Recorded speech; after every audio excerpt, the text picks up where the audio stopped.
Doutor Estranho no Multiverso da Loucura finalmente está chegando nos cinemas e a gente vai poder ver o Benedict Cumberbatch vestindo mais uma vez a sua capa de levitação, numa aventura que parece ser bem maior que o primeiro longa do Feiticeiro. Mas até não muito pouco tempo era difícil imaginar o Cumberbatch como protagonista de blockbuster, quanto mais de um dos filmes mais aguardados do ano. Esse é o ator que há pouco mais de 10 anos recusou um grande papel na televisão porque ele não queria se envolver com projetos comerciais.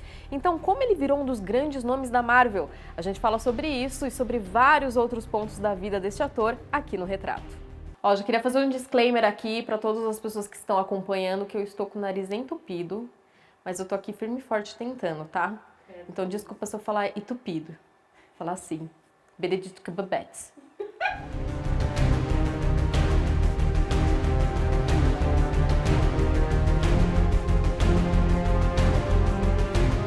Em 1979, um internato britânico fazia uma montagem da peça Sonho de uma Noite de Verão.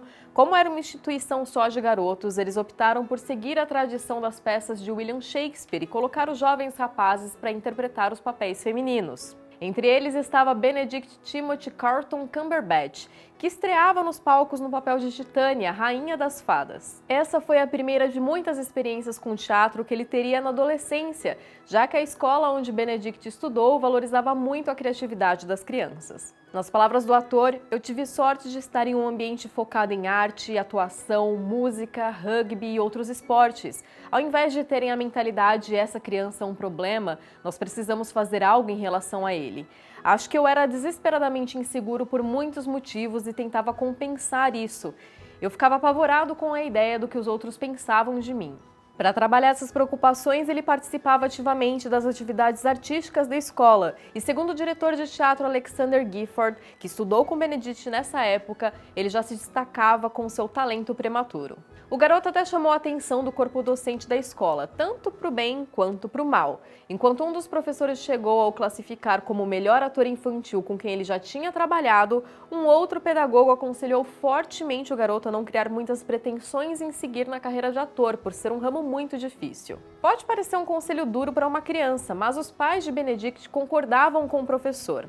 Desde cedo eles fizeram de tudo para convencer o filho a não entrar no ramo da atuação, o que é um conselho meio irônico, já que Timothy Carlton e Wanda Ventham, os pais de Benedict, são atores. They kind of wanted me to know all the pitfalls and discourage me and just try and offer me something better than they'd had. And they really did that. They were selfless in how hard they worked to afford my education, but also beyond that, just really good role models within their profession. Eles não eram o tipo de artistas badalados que conseguiam contratos milionários. Na verdade, ambos eram atores comuns que precisavam aceitar todo e qualquer trabalho que aparecesse pela frente para conseguir pagar pela educação do filho.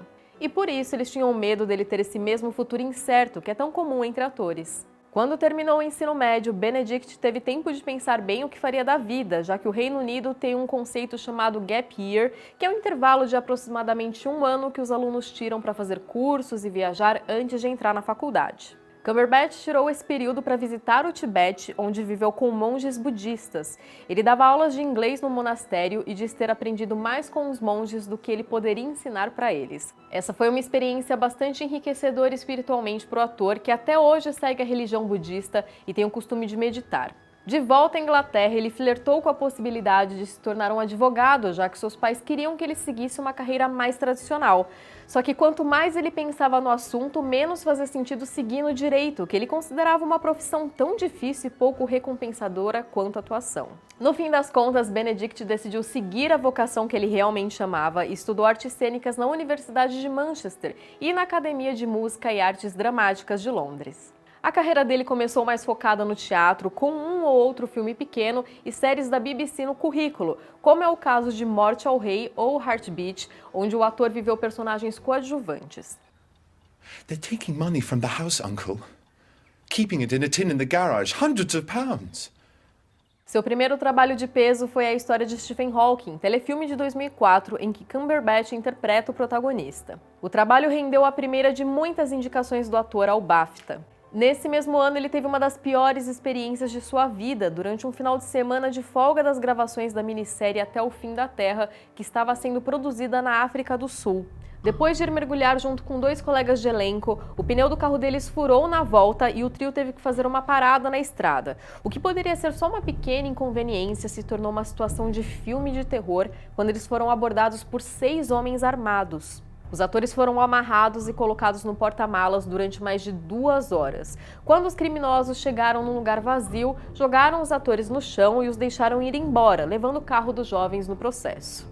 Durante um tempo após esse trauma, Benedict diz ter virado um viciado em adrenalina, praticando paraquedismo e vivendo a vida olhando para o precipício, como ele mesmo descreve. Nas palavras dele, abre aspas, existe um senso de impaciência e anseio por uma vida menos ordinária, o que é destrutivo, já que te afasta do verdadeiro valor das coisas, mas também te dá um conhecimento fantástico. Eu sei que eu vou morrer sozinho, que é algo que você não percebe até ser confrontado por essa realidade. Um pensamento profundo para se perceber tão cedo na vida. Nos anos seguintes a esse acontecimento, ele seguiu fazendo trabalhos de pouca visibilidade, até que quase assumiu um dos papéis mais icônicos da cultura pop britânica, o de Doctor Who. A mãe do ator já tinha aparecido em algumas temporadas e o showrunner da série, Steven Moffat, era o amigo de Cumberbatch, o que o dava bastante familiaridade com a série. O ator foi convidado para assumir o posto de 11º Doctor, mas recusou porque na época ele evitava papéis comerciais e dizia não querer ver o seu rosto em lancheiras de crianças. A gente sabe que eventualmente ele mudou de ideia, mas já eu chego nessa parte.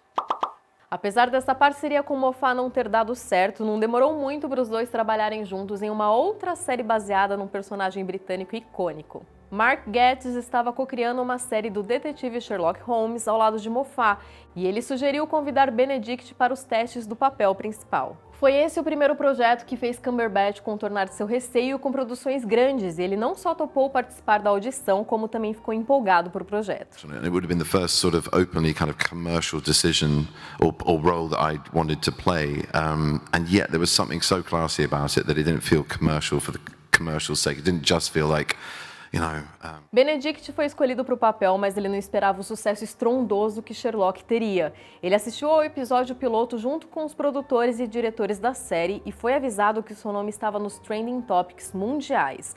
Mas como o Twitter ainda não era tão popular como hoje, ele nem entendeu direito o que isso significava. We all watched it and I was really aware of this immediate audience response. I don't engage with social media and I was literally half expecting to sort of, walk outside to get the train back from Kew and just and see like banks of photographers or for news reporters to be abseiling from helicopters. Then I go, what is it like to be in the new hit show?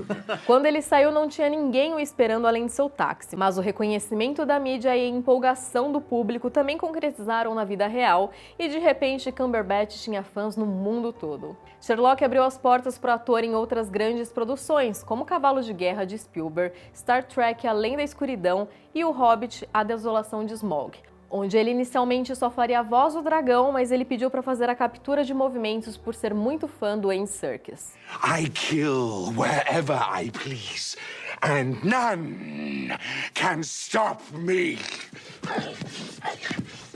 2014, em especial, foi um grande ano para a carreira de Cumberbatch, já que o seu trabalho em O Jogo da Imitação foi reconhecido pela Academia e ele concorreu ao Oscar na categoria de melhor ator pela interpretação do pai da computação, Alan Turing. No mesmo ano, ele também foi confirmado em seu papel mais popular até hoje, o de Doutor Estranho.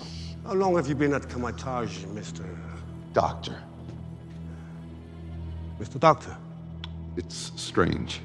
Tanto para os produtores da Marvel quanto para o diretor Scott Derrickson, Benedict era a primeira opção para o papel, mas o ator recusou logo de cara por conta do conflito de agenda com as gravações de Sherlock e das apresentações de uma peça de Hamlet que ele estava fazendo em Londres. Além disso, ele não ficou muito confiante quando recebeu a proposta e foi estudar o personagem. Ele conta aqui, abre aspas, eu tinha minhas dúvidas pelo que eu li nos quadrinhos. Eu pensei, esse é um personagem bem datado e sexista. Ele quase foi substituído pelo Joaquin Phoenix, que negociou com a Marvel, mas decidiu não assumir o papel. O estúdio cogitou outros nomes para vestir a capa da levitação do herói, como Ethan Hawke, Jake Gyllenhaal, Ian McGregor e Matthew McConaughey. Mas eles decidiram insistir com sua primeira opção e foram conversar mais uma vez com Cumberbatch. O lançamento do filme estava planejado para 2015, mas a Marvel se mostrou disposta a esperar Benedict terminar os seus trabalhos e atrasou o longa em 1 ano. Em 2016, Doutor Estranho fez sua estreia nos cinemas e Benedict já deu as caras como Feiticeiro Supremo em mais 4 filmes, incluindo 2 dos Vingadores.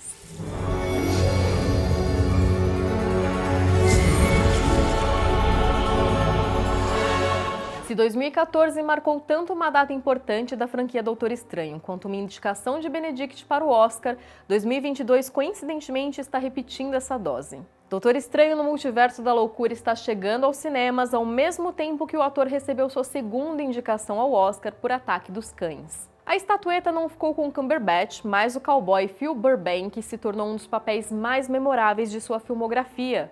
O ator diz que, como ele é uma pessoa que se preocupa muito com o que as outras pessoas pensam dele, foi libertador fazer um personagem vil que não pensa em agradar os outros.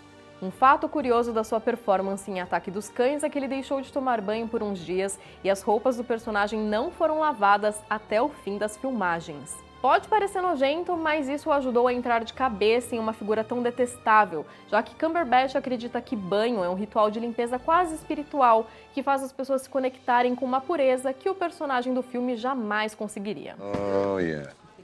Well, I wonder what little lady made these. Para alguém que cita o tempo todo, que está sempre em busca de aprovação dos outros, dá para imaginar o quanto Benedict está apreensivo para o lançamento de Multiverso da Loucura, um dos filmes mais aguardados do ano. O ator diz que está sentindo medo do segundo álbum, já que no primeiro filme havia menos expectativas e agora o Feiticeiro Supremo do MCU se tornou um personagem muito querido pelos fãs. Um filme como o Doutor Estranho pode não exigir nenhum método de atuação tão curioso quanto deixar de tomar banho, mas Benedict diz enxergar valor artístico tanto nas produções menores quanto nas mais comerciais e que os dois tipos de projeto não se excluem. A motivação dele para ambas é a mesma, agradar a sua família. Ele diz: "Quando eu trabalho, eu quero ter que me esforçar. Tem que ser algo que faça valer a pena deixar minha família em casa. Acho que isso soa estranho, mas eu quero que eles pensem que eu tenho um motivo válido para não estar com eles." A gente só vai descobrir exatamente o quão desafiador Doutor Estranho no Multiverso da Loucura foi pro ator a partir do dia 5 de maio, quando o filme estrear nos cinemas e ele finalmente poder falar sobre como foi o processo de gravar esse filme. Mas até lá, para ficar por dentro das novidades, é só acompanhar as redes, o site do Omelete ou o nosso canal. Então lembra de se inscrever, clicar no sininho e curtir esse vídeo. Até o próximo retrato.